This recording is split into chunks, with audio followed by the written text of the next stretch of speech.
Hi, everyone, and welcome to our 5th Research Practice Partnership Forum. This is the place to come for all things about getting started with and working in research practice partnerships. This is a place where we hear from educators and researchers around the United States about the successes, challenges, and strategies related to working inside research practice partnerships to work together to solve our most pressing educational problems. It's February 18th, and we're here today for our 5th RPP Forum. The topic is measuring impacts in partnerships. And we're going to have a conversation about how we can tell when partnerships are working well and what kinds of outcomes we can look for and measure. I'm Bill Penuel from the University of Colorado Boulder School of Education, and I'm facilitating this forum with support from the Research Practice Collaboratory, a project that's funded by the National Science Foundation. And I'm excited to welcome here our invited panelists who bring a range of backgrounds and expertise in research practice partnerships and studying them. You can find this and all future forum conversations archived at bit.ly/RPP Forum. The other thing I'd like to invite you to do today is to go to the web and tell us who you are if you're watching this. We have set up a URL, tinyurl.com/RPP chat eval. That's tinyurl.com/RPP chat eval. And let us know who you are there, because we want to learn a little bit about who's watching these live, or actually if you're watching this on a recording. For today's forum, we also want to invite you to participate as well on Twitter, using the hashtag RPPchat to share ideas you find interesting, and also if you like to pose questions to the panelists. Members of our team will be monitoring Twitter during the forum and will feed us questions from the audience. So I'd like to start by introducing you to our participants in order to begin, and I'll do so for everyone so we have plenty of time to hear from them. So we have Elaine Allensworth, who is the Lewis Sebring Director of the Consortium on Chicago School Research, where she conducts studies on what matters for student success and school improvement. Her research on early indicators of high school graduation, particularly a study of what matters for staying on track and graduating, has been used to create student tracking systems that are used in Chicago and districts around the country. In addition to studying educational attainment, she conducts research in the areas of school leadership and school organization. Welcome, Elaine. Jennifer Lynn Russell holds a joint appointment at the University of Pittsburgh as an associate professor of learning sciences and policy, and as a research scientist at the Learning Research and Development Center, or LRDC. She's a fellow at the Carnegie Foundation for the Advancement of Teaching. Her research employs an organizational perspective to understanding policy implementation and other plan change efforts. She's committed to enacting and supporting the development of models that enable productive research practice partnerships. And from SERP and San Francisco Unified School District, we have from SERP Suzanne Donovan, who is the founding executive director of the Strategic Education Research Partnership, an education research and development and implementation organization incubated at the National Academies. SERP operates long-term field site partnerships with school districts and recruits interdisciplinary teams of researchers to work on problems of practice. SERP's work spans content areas in K-12 education, including science, mathematics, content area literacy, leadership, and school and district organization. Welcome, Suzanne. And from San Francisco Unified School District, we have Jim Ryan, who's the STEM executive director there. In his current role, Jim oversees the science, educational technology, and mathematics departments within the curriculum and instruction division in the district. Part of his job in the past 2 years has been to support the implementation of Common Core standards for mathematics, the next generation science standards, and the thoughtful integration of tablet technology into SFUSD schools. And prior to his current role, Jim worked as a high school mathematics teacher and site administrator in publishing at Key Curriculum Press, and also at the San Francisco School Alliance. Welcome, Jim. From the MIST Partnership and the Jefferson County Public Schools in Kentucky, we have Erin Henrick, who is a program manager at the Teaching and Learning Department at Vanderbilt University and the project manager and co-PI of MIST, an NSF-funded study investigating how large urban districts can support mathematics teachers' development of high-quality instructional practices. Her research interests include district-level design research and district researcher partnerships that support improvements in instruction. Marco Munoz is the Priority Schools Director of the Jefferson County Public Schools, serving in the Superintendent's Office, recipient of the 2015 Harvard University Strategic Data Project Fellowship, the 2011 University Council for Educational Administration Excellence in Educational Leadership Award, and the 2008 National Staff Development Council Best Evaluation Award and AEA Award in 2001. He is a much revered and respected school leader. He's an adjunct faculty with the University of Louisville in the area of methods, statistics, measurement, evaluation, and action research. So welcome to each and all of you. So I'm going to start by asking a question of Elaine, and to get us started, and actually all of our panelists. And I'll ask the questions in order until I run out. And I'll encourage the panelists to ask questions of each other too as you see fit. So our first question is, if you can just say a little bit about the ways that you've been involved in developing and or studying research partnerships in the past few years, to let us know a little bit more about your role in partnerships. Sure. So I'm the director of the UChicago Consortium on School Research, and we've had a partnership with the Chicago Public Schools for 25 years now, so a long time. And our mission is really to conduct research that builds capacity by identifying what matters for student success and for school improvement. And we try to do research that speaks broadly, so we're not, doing narrow studies that are kind of driven by, the current agenda, say, of the district, but that actually will speak to district priorities, 5 years from now, and then that are, as a result, are generally of interest to districts across the country, right? Because there's a lot of turnover in districts, constant change, and so you want to make sure that you're answering questions that are broad enough that your findings are still going to be of interest, in 2 years, 3 years, 5 years down the line.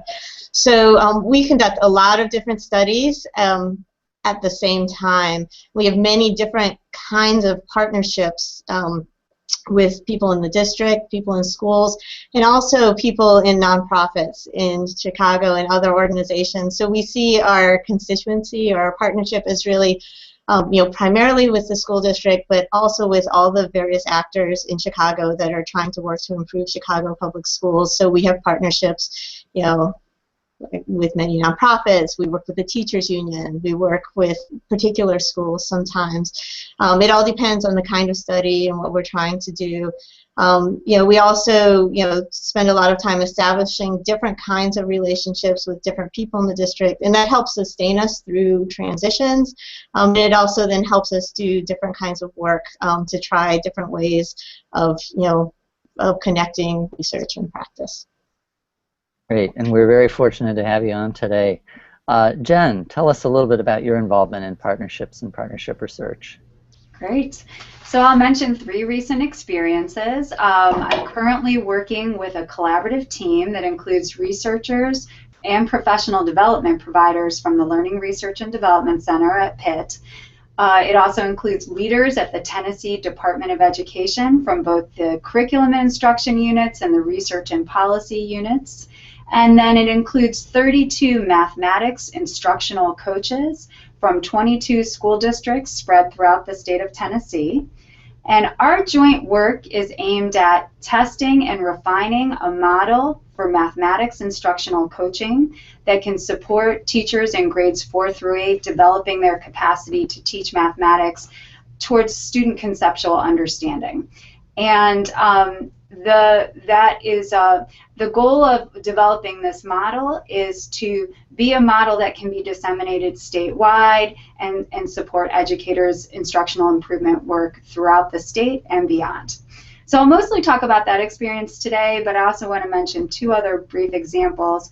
I'm working collaboratively with colleagues at the Carnegie Foundation for the Advancement of Teaching to specify a model for a particular type of research practice partnership, the Networked Improvement Community Model. And we've been developing frameworks for the launch of networked improvement communities and developing measures and analytics systems for tracking the health and ongoing development of these networks that try to bring people with diverse expertise together around persistent problems of practice. At a more small scale, I'm working collaboratively with educators in 2 local Pennsylvania high schools to understand and improve their system of supports for students with special needs who are included in general education classes. And there we use a design-based implementation research approach to study the system, to test change ideas and innovations. And all of that work is really anchored in the problems of practice that educators identify with their work related with students with special needs. Jenn, we are grateful for the breadth of different and range of partnerships that you work with. Jim and Suzanne, tell us a little bit about your respective partnership involvement.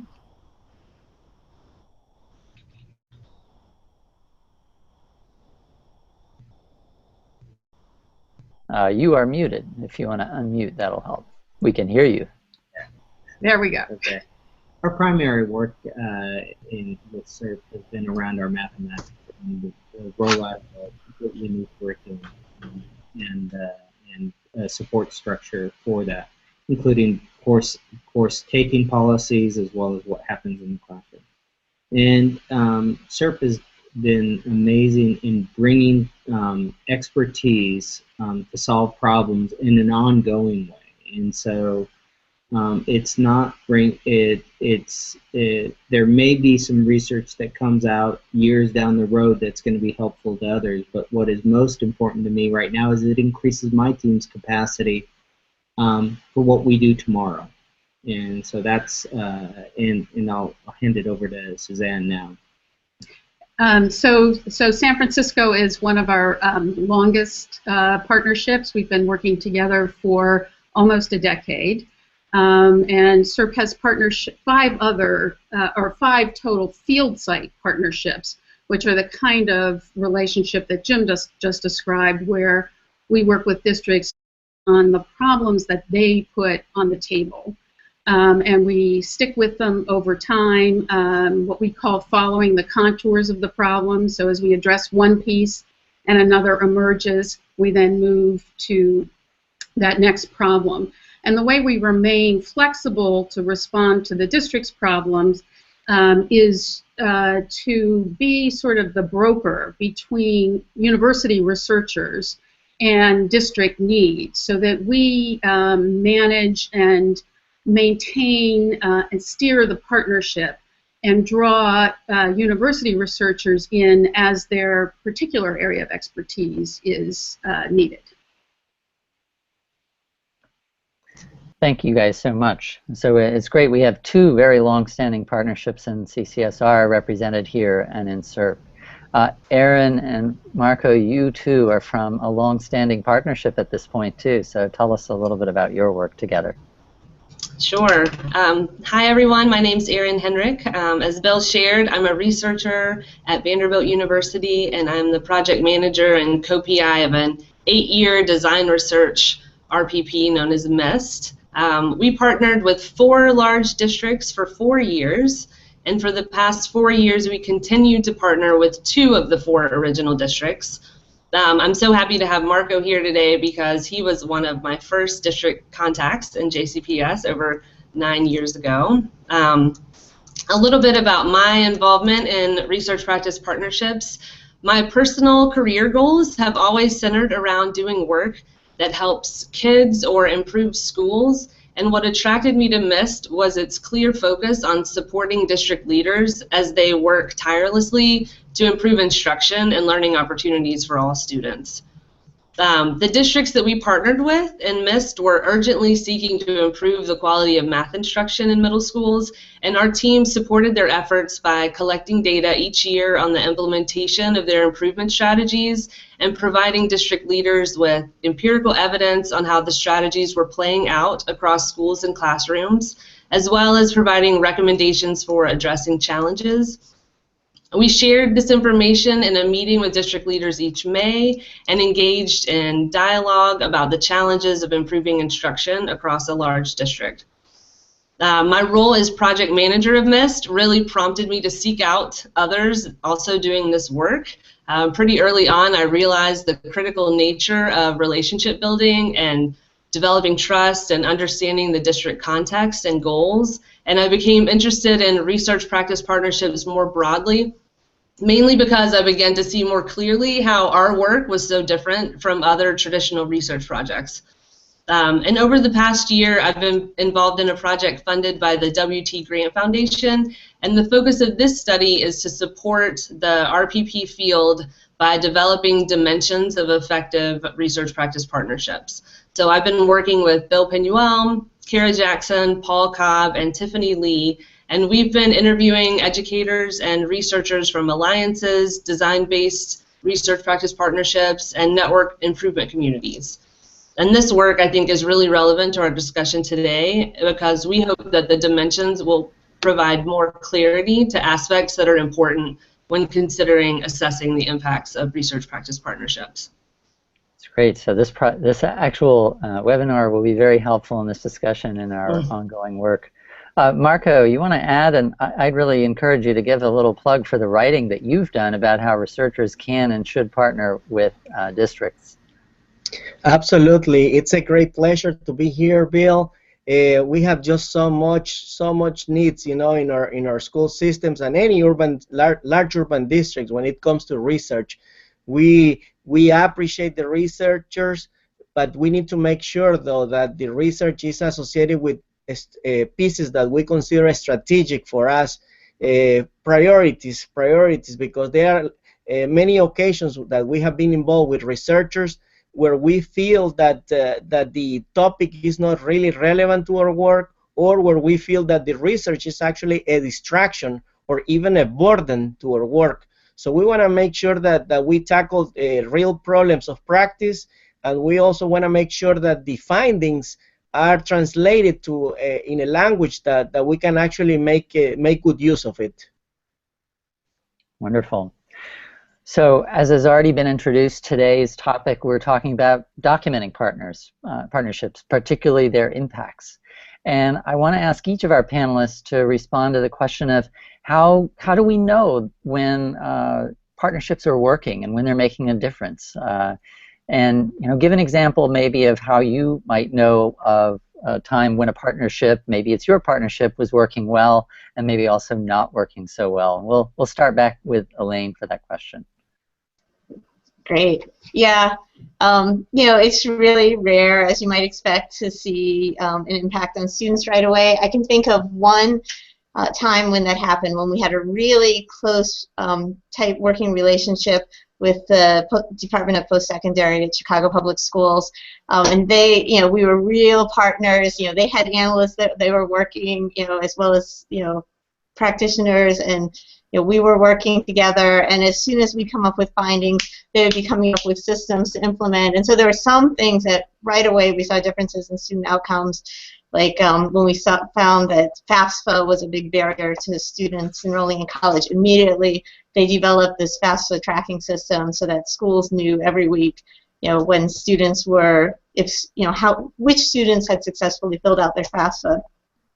And completion rates just skyrocketed once they had that system in place. Or they would work on getting college counselors in the right schools, right away. And so we'd see these improvements in particular schools too. That's the only time that's ever happened. Usually, it's this very kind of this iterative process, that goes back and forth quite a bit, where it takes a while for at first people are trying to make sense of the research, and and even it takes time for people just to process it and understand it and believe it, and then to figure out how to work on it. And then once you start working on it, there are all these other questions that come up, and so it's this process of going back and forth, sometimes over many, many years. And if I think about our work on high school graduation, which I think has been one of our biggest success, it really was something that took many years of, we had questions we'd be working on, we'd come out with some findings. People in schools or nonprofits would take those findings, try to use them, and then that would lead to more questions, which then and it really was, this story that probably went on for 10 years, but now we've seen, huge improvements. I'd say, in general when it's working, when there's, at least we feel like it's working when it feels like there's movement, like people are asking you to come and do lots of presentations, talk to different groups, when you feel like there are people who are working on an issue who are really engaged and asking a lot of questions and trying things. Sometimes we also see that, you know, our findings will be used in new policies, you know, at the top district level or the city or the state, and I actually feel like those are a lot of times hit or miss. I don't feel like those are a good indication of whether the research is being used constructively, because a lot of times I think sometimes, yes, you know, people are listening to the research and thinking, well, what does this mean for policy? But a lot of times I think people are using research just because it, you know, to support the policy that they would do anyway, whether or not it actually is based in the research, you know, so that's kind of a hit or miss. But it's, I would say it's really about when people are engaging. And it doesn't necessarily mean they're engaging in a way that they believe you. You know, there was one study that we did that was really questioning a lot of the practices that were going on in schools. And so, you know, I did get a lot of requests to, this was on ACT, preparing for the ACT. And so there was a lot of requests to talk to people about that, but a lot of pushback. And then the district actually started their own research internally to actually try to replicate what we were doing. And I think, I mean, that was actually a really good sign, because they then were, it was very hard for them to come to terms with some of the findings, but it meant that they were really trying to process it, and they started a task force, and it really ended up being a really a great partnership in terms of having, you know, helping people to really think differently about how students were preparing for the ACT. We have also had projects that I think have not had good partnerships, and you see that by the lack of engagement and requests for presentations. And I think a lot of times that's on both sides. Like, if I think of projects where we've had the least engagement, I feel like a lot of times those have been researchers here that have been really more attuned to getting things into academic journals, and partners at the district level that really were more about listening to findings, but not really thinking about how to engage. And, you know, we even had one project where it was a very large research team, and so there were different people taking on different pieces, and, you know, some of those people were really just trying to get out academic articles, and they'd meet with, you know, people at the district, but the partner at the district also, they'd meet, you know, but it wasn't really going anywhere. And then one of the people gave a presentation at an academic conference that got picked up by a reporter, and the reporter ended up calling CPS and talking to someone else at the district, and, you know, districts are siloed, and so that person got really upset, like, how can you be doing this research that I know nothing about, right? Because we've been working with a different department, but it was something that, you know, touched on both departments, and we ended up talking to this other department, and then they were really ended up being really engaged in the research. And actually, this person who had, you know, been more into doing the academic articles, she started talking with him more, and then started being really interested in writing policy briefs and practice briefs. And then we actually had a good partnership that evolved out of what started out as a pretty, you know, mediocre one. Good point. So sometimes conflict can lead to more sustained engagement. Yeah. I like the long view of focusing on mutual engagement and forward movement as some kind of indicator, especially for these long builds that you have to do to really build research around policies. Jenn, tell us a little bit about your thoughts on this question of how we know when partnerships are working or not. Sure. Well, I think in the first position, we're always trying to make progress on the problem that is the anchor for our work. And so if I think about our coaching work, we're trying to improve student achievement in mathematics and produce more equitable student achievement, but those are kind of lagging outcomes. It's hard to know if we're making progress on those. So in our work, we have a series of more leading outcome indicators that we're tracking, and one of those is improvement in teaching practice. But again, that is also in some ways a lagging indicator. So we back it up and we look at the smaller and more rapid improvements in some of the core processes we're working on. In this case, the coach-teacher interactions, the processes that we think are leading to improvements in teaching, and then ultimately leading into improvements in student achievement. And so by looking at those core processes and leading outcome measures, I think we get a quicker sense of what's going well and what's not, and we can make quicker corrections in our intervention strategies and also our research strategies. I think the other thing, though, that we're looking at is the health of the partnership. And I think in the first position for me there is the kind of, are there mutual benefits for everyone involved? It's, you know, often we think about the benefits to researchers for these, are they, you know, articles, all these things, and that seems like a given, but in some ways these research practice partnerships, that's not always a given. We engage in the kind of work that sometimes feels like it's in service of practice improvement, and it's hard to, you know, with the more flexible ways we engage in our research practice, it's harder to think about the translation into articles and that. And in our case, we're doing such rapid analytics that sometimes the writing falls by the wayside because we're on to the next improvement cycle. So we have to attend to that. We have to build that in. We build in attention to the benefits to the professional development providers that are a part of our team. Are they learning about their practice through our partnership and applying it in other settings?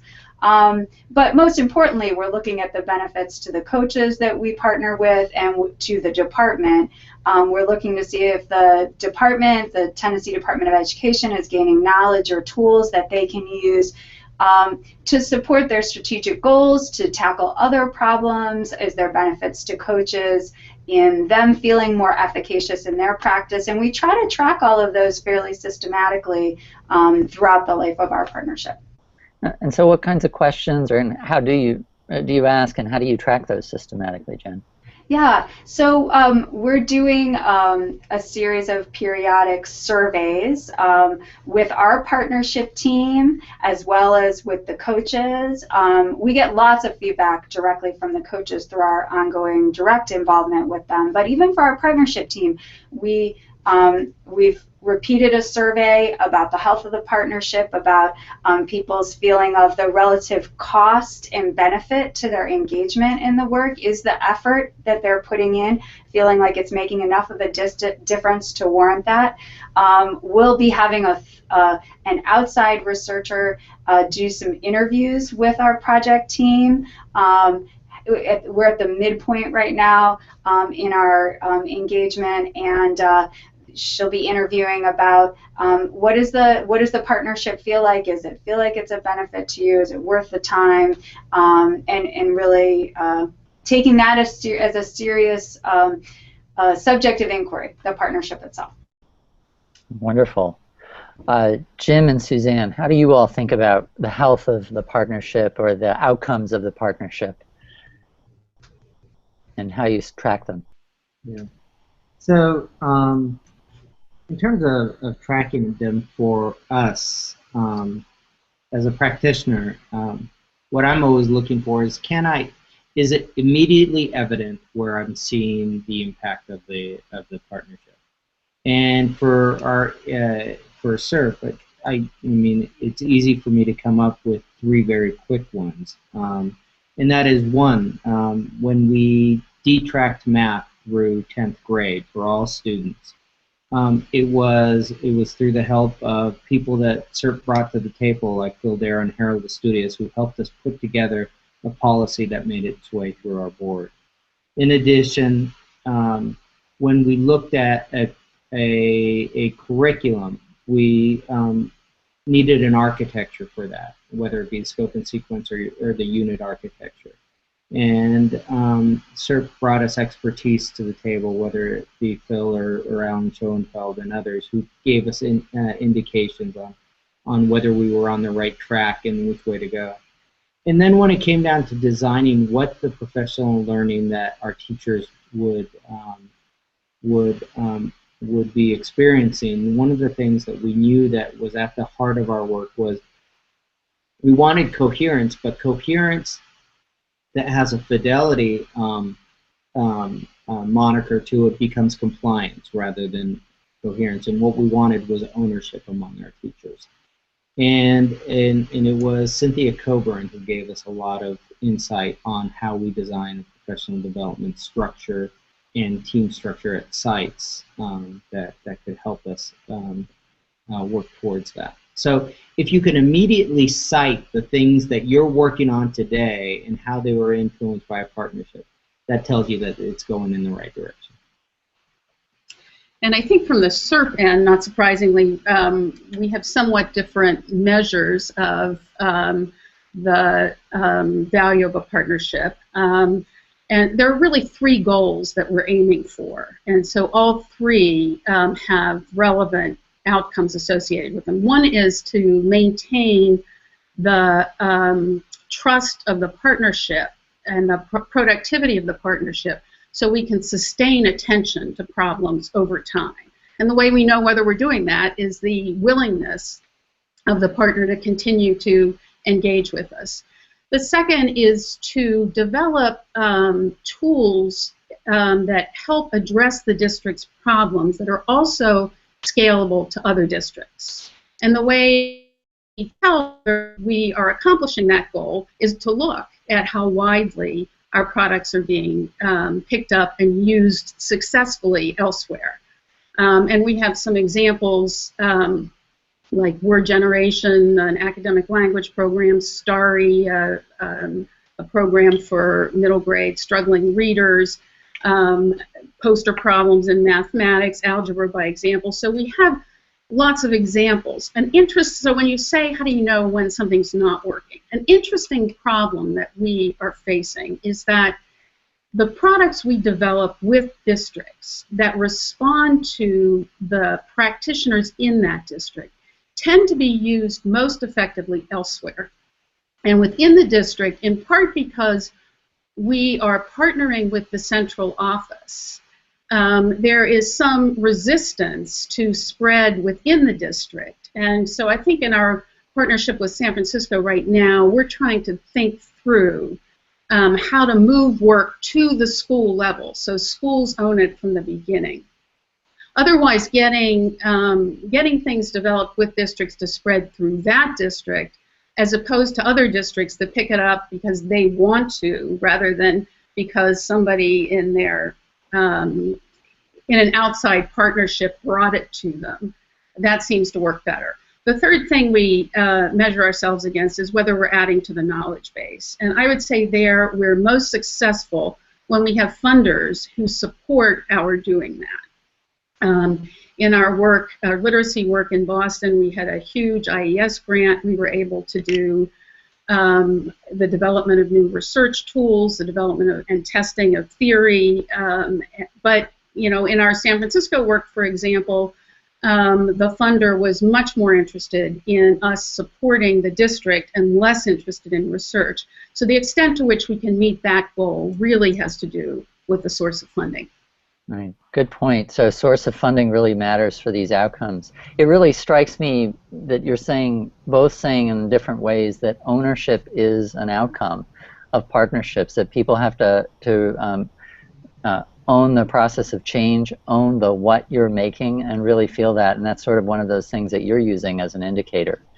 It strikes me as a really important point that you're saying here. Erin and Marco, tell us a little bit about how you think of this partnership outcome space. Sure. So one of the, I'd say our main strategy over the years for knowing whether or not our partnership was working is really by just communicating openly and regularly with our district partners. The district leaders that we have worked with, and I'm sure this is true for most district leaders, they just don't have time to beat around the bush, and if what we're doing and what we're producing isn't useful or helpful for their decision-making process or for their improvement efforts, then it wouldn't be, it's not in their best interest to keep engaging with us. So I think that the longevity of the partnership really speaks to whether or not it's working. At the end of our feedback meetings each year, we consistently have heard from district leaders that the detail of the information that we provide, focusing on the specific practices of the teachers and coaches and school and district leaders, that's the type of information that they wish they had for different content areas across all grade levels. So the fact that they're able to take some information that we're providing and then think about what that means for across other areas, I think is another important piece. Additionally, district leaders have attended research practice partnership meetings with us. They've presented at conferences with us, and when when we have that work together, they share examples of how our partnership has impacted their organization, which I think Marco will do here in just a second. And I do think that maintaining a solid partnership over long periods of time, it isn't always easy. And in JCPS, for example, over the 9 years, we've had a significant district leadership restructuring. And so this was a critical time for us and for the newly appointed district leaders and for our research team to really stop and take the time to redevelop and the partnership and really find the right fit to be able to move forward productively. Yeah, from my perspective, I think that basically, like, all work is all about student learning. Like, we just want to make sure that the partnership end up benefiting our kids, and everything starts from the get-go with the kind of research agenda that we're selecting. Is it the research agenda of the district, or is it the research agenda of the faculty or the research center? We want to make sure that there's an alignment there with our district priorities. Also, we value the feedback that we get mid-year. We want to make sure that we got some good actionable information so that we can do any kind of mid-year corrections. And obviously, like, we want to make sure that we don't only look at the short-term outcomes, but we also want to see these long-term outcomes. Because at the end of the day, some of the research associated with building capacity, they just take time.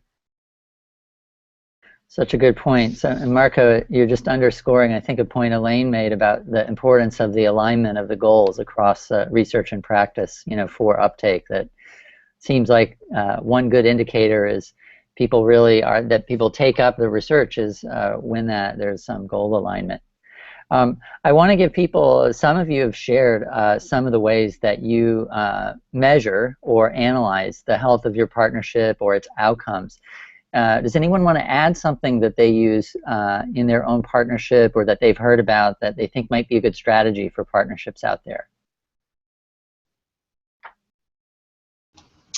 I think I can jump in a little bit more. So, MIST has two goals. The pragmatic goal is adding value to our partner districts, and so, like we were just talking about, it's the extent to which they're using our research findings and recommendations, and to inform their changes in instructional leadership practices or classroom assessment practices. And so one of the things that I have been doing with other colleagues on the team is to really see if we can track our changes in the organizational system based on our recommendations and feedback. So that's one thing. And also, we have many different measures that you can look at over time. We have student achievement data, we have measures related to practice and expertise of different role groups, we have interview data and survey data on the quality of and types of supports,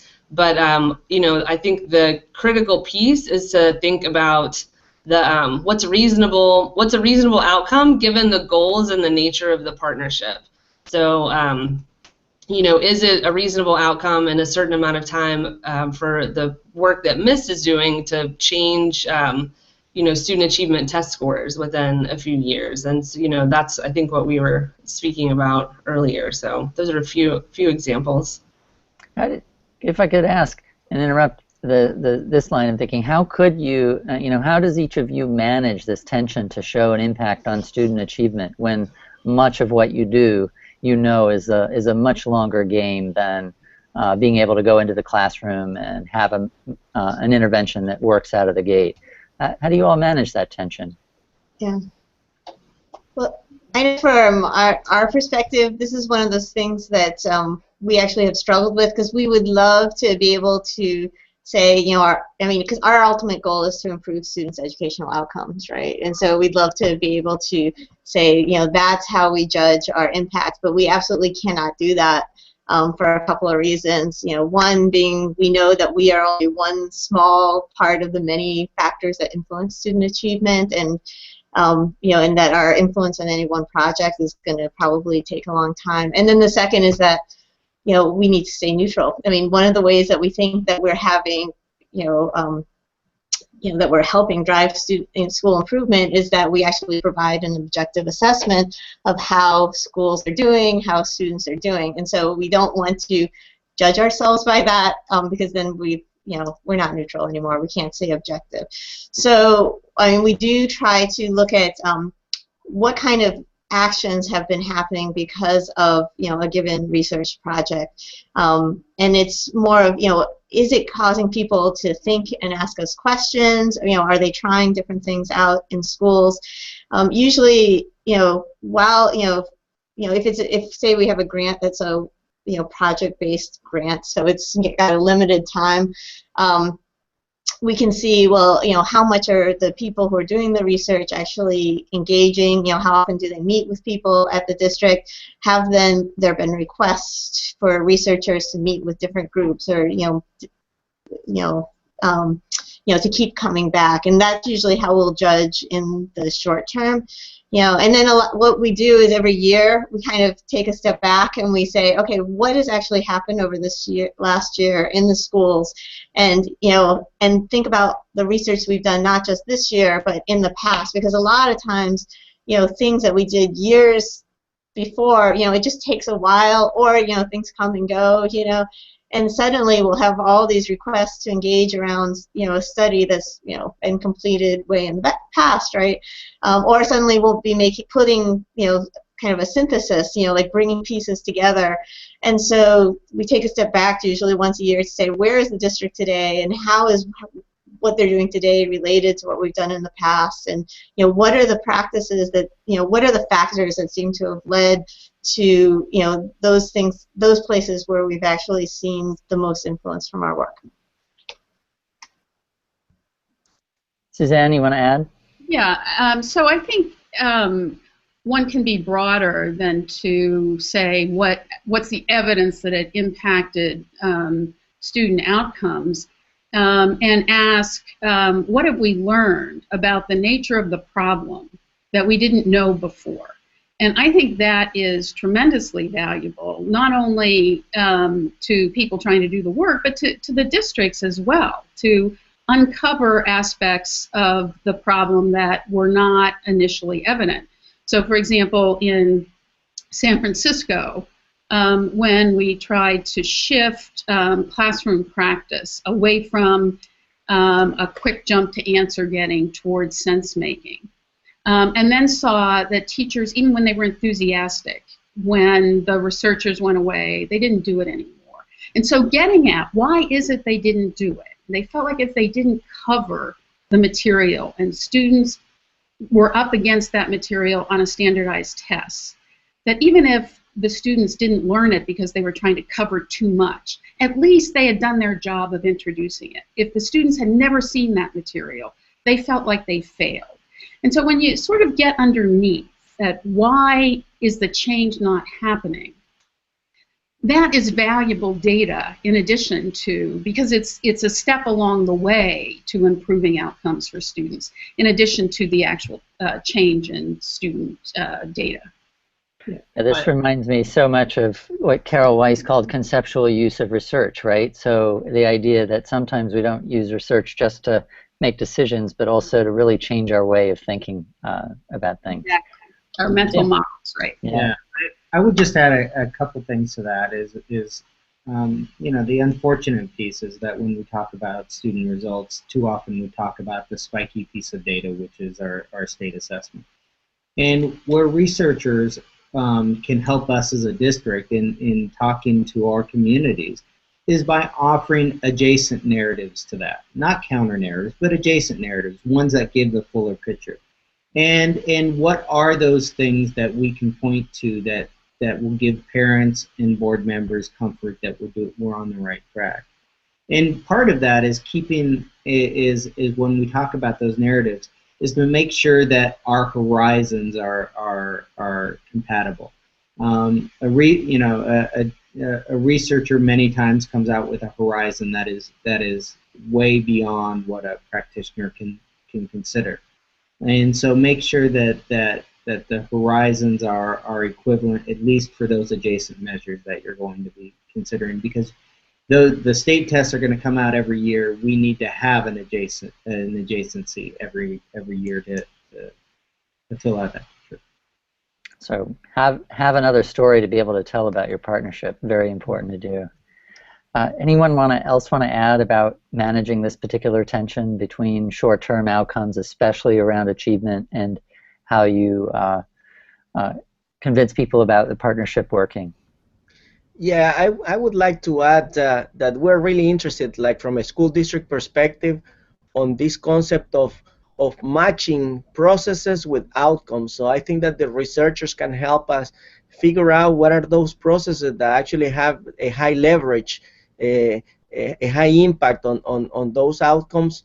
And one other piece that I have seen that actually kind of being like something that is somehow tensional is associated with, is this work kind of like a pancake? Like is this something that is being added on the top of what we're currently doing, or is it something that is directly embedded into our regular work? So I think that the institutional routines are pretty important when we deal with this tension.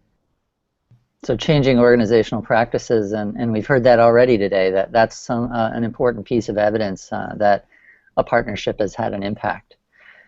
I'm going to skip down to my last question that my panelists have, and hear from you all. You all are doing this work. You have funders who want to know the impact of what you're doing, and we also need to kind of come up with better outcomes or ways to document the processes and outcomes of partnerships as a field. What are your ideas about how we can get better at this? What would you propose that we do?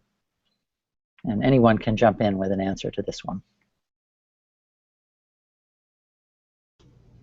I'll jump in and say I'd like to see us develop some common instruments, common measures for examining these kind of partnership dynamics specifically. When we wanted to push a little survey out to our team, you know, there wasn't an obvious fit. We had to kind of modify something and create an instrument, and sharing tools that are giving good signals about the health of the partnership would be a great thing. And not to say that surveys are the only ways to do this. It might also be ways to elicit partners' stories about their participation through interviewing, or even frameworks to attend to. I think some of the work that you and Erin are doing, Bill, is really about frameworks for us to be able to see what are the kind of indicators what should we look for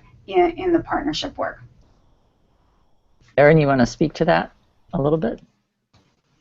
Sure. Yes. So I think that would definitely be something that we're hoping to do. So we have an initial set of dimensions that I think are, you know, we're making progress, and it's a tool that I'm sharing today, but also I think it's important to get feedback as we're moving along with folks here. So one of the dimensions is partnership relationships. So really we've talked about that today, just relationships being built on trust and an understanding of one another's priorities and expertise. Another dimension is really focusing on utilizing and producing high quality and rigorous research that addresses problems of practice that's relevant for our partner districts.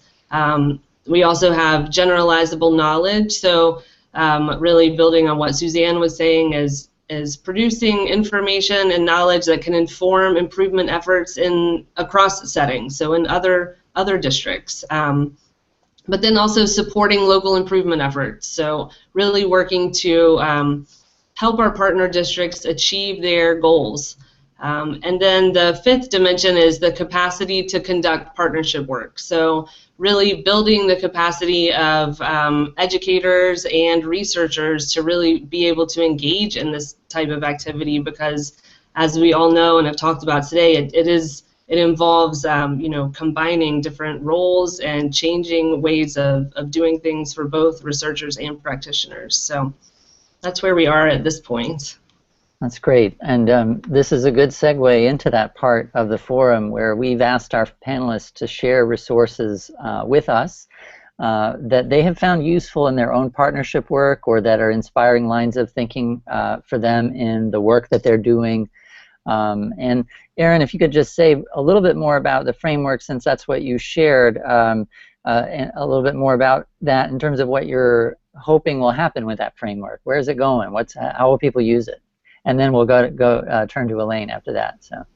Sure, yeah. So the hope for this, this is funded through the WT Grant Foundation, and we're going to be writing a white paper, and I would say that we hope it would be useful for people that are considering engaging in research practice partnerships, also for funders as they're looking to see, well, what are indicators of effective partnerships,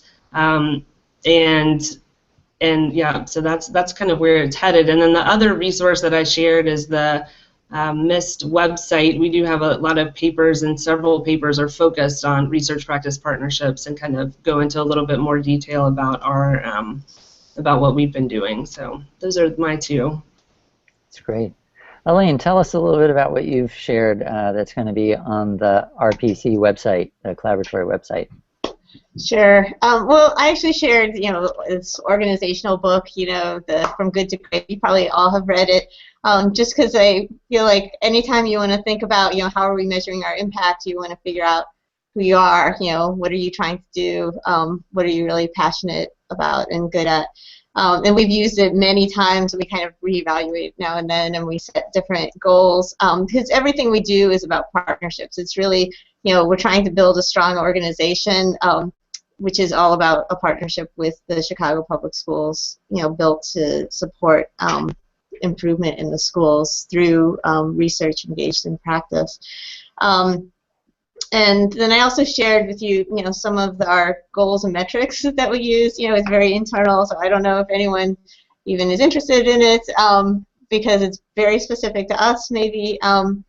But as we're thinking about, well, how we've really struggled. I'll be honest, we've really struggled with thinking about how do we measure our impact, because our goals are all these things that feel very intangible. So as Erin was talking, I was thinking, but how do you measure these things? Because we've really struggled. Well, how do you measure those strength of the partnerships and whether people are actually in thinking about your research and how it relates to their problems of practice and using it in really productive ways. And so, our focus a lot of times then has been on, well, has been in really three areas, right? What's the quality of the work that we're putting out? Are we putting out research that's really focused on, pressing issues of policy and practice, the questions that people have? Do people feel like we're a trusted voice? Are we getting things out that people feel are objective and they're also timely? So that what we are putting out in terms of the quality of our research is actually very useful to people.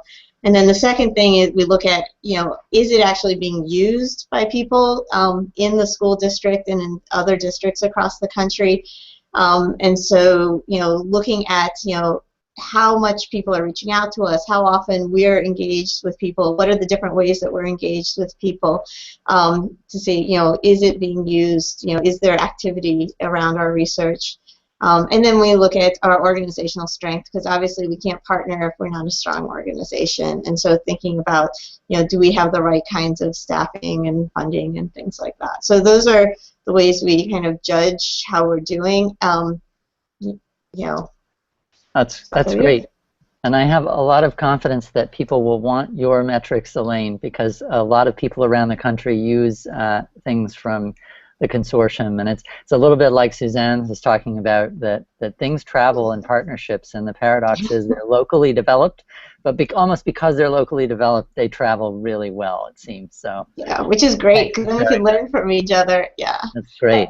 I will have to say it's really hard we've tried to struggle with how do you measure those things, and so if other people have ideas, right now we just throw everything into a big data set, and then we try to make sense of it, a few times a year. So yeah, great. Jenn, tell us a little bit about what you've shared with us today. Great. Yes, I shared a pretty drafty conference paper, and it was presented at the National Center for the Scaling Up of Educational Improvement conference this year. And it's drafty, but I shared it because I think it speaks to this issue of documenting partnership outcomes in an interesting way. Usually we'd be writing a story about the kind of main effect of our intervention, that, you know, coaching was getting better and therefore teaching was getting better. And we give a nod to that happening, but we also highlight another key outcome of our project, which is building the capacity of coaches to adaptively integrate their the coaching model into their diverse local context. So we're trying to kind of get away from this notion that it's about developing tools or interventions that work everywhere, but learning about the expert practice of coaches and how they engage differently with different teachers, how they take some of these key coaching practices we're identifying through our joint research and make them work under very different local conditions. So it's drafty, but I think and we'd love feedback on it.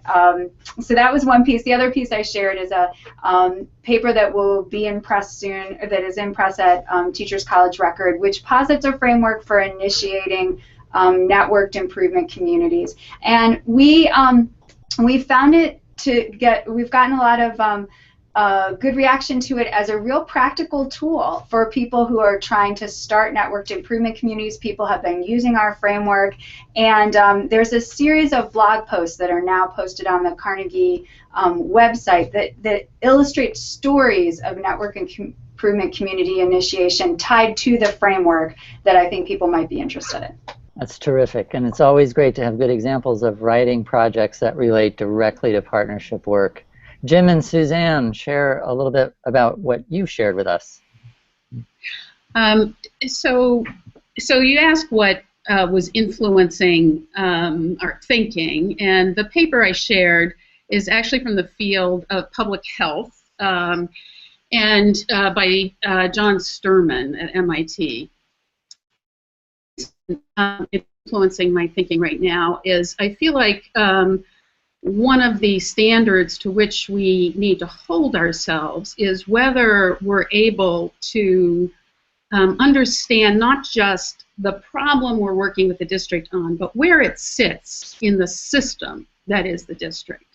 And I feel like having done this work for a decade, that that's where my own thinking has been steered, that we've made a lot of progress on solving aspects of problems, and a lot of what researchers do is bring solutions to an aspect of a problem to a district. But what we're looking at right now in San Francisco is there are actually 3 fabulous strategies for influencing professional development, but each have their own structure. And when the projects are done, because they are a structure that lives elsewhere, those projects will be gone. No matter how good they are, they'll be gone. And so the question that I'm struggling with, and doing it with Jim and others in San Francisco, is how do you create district structures, systems in the district that allow knowledge that comes from those kinds of research projects to have a place to live in district structures so they can survive the project. So it's the ways in which Sturman thinks about the complexity of the system and the need to look systemically in order not to actually create more problems in your effort to solve a problem that's conceptualized too narrowly. Really important work at the partnership level. Jim, you have something to add, or? No, I'll let. All right. I'll let Marco go, and I think Marco's going to share a little bit of something he wrote himself, right? Right. We have some work that we shared in the Phi Delta Kappan magazine in February of 2015, which basically is about giving the perspective of the school districts as partners in research efforts. So I think that it's pretty important to make sure that there's a good connection between the researchers and the school districts on what matters the most, which is about student growth. It's about adult growing so that they can actually help kids. So when we get connected at that level, I think that the partnership has lots of success. This is great. I really recommend this article that Marco has written. It's terrific. And please join me in thanking my panelists today. This has been much good food for thought. You can continue this conversation on Twitter using the hashtag RPPchat. And you can find the resources mentioned today on the Research Practice Collaboratory website at researchandpractice.org. Research and Practice is all one word. And you can follow us on Twitter at RP Collaboratory. I also want to remind people, we really want to know who's watching either live or recorded. Please go to tinyurl.com/RPP chat eval. That's tinyurl.com/RPP chat eval. Tell us who you are, and we would love to follow up with some of you to hear what you're getting out of these. The Collaboratory is funded by the National Science Foundation, and of course all of the views are those of our panelists, but not our funder.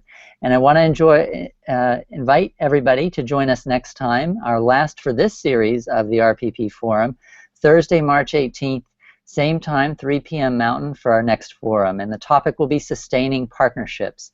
And we'll be taking questions of what it is that sustains a partnership and how partners can maintain partnerships when funding ends and when key individuals leave partner organizations. Again, you can pose questions ahead of time to us on Twitter using that hashtag RPPchat. That's it for the 5th Research Practice Partnership Forum, where we are researchers and educators working together for a better, more equitable education system for all our nation's young people. Thank you for joining.